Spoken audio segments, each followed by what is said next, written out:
This is my for example of Kanya. Bro, are you done sa mga pinagawa ni Ma'am kahapon?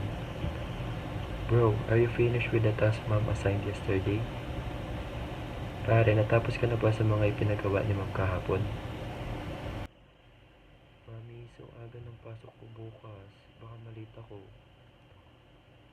Mami, I have an early class tomorrow. I might be late. Mama, ang aga ng pasok ko bukas. Baka mahuli ako. Kuya, I want to laro basketball. Can we play mamaya?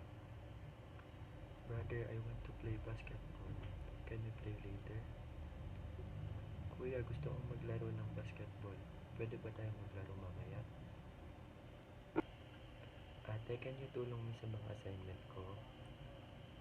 Sister, can you help me with my assignment? Ate, pwede mo ba akong tulungan sa mga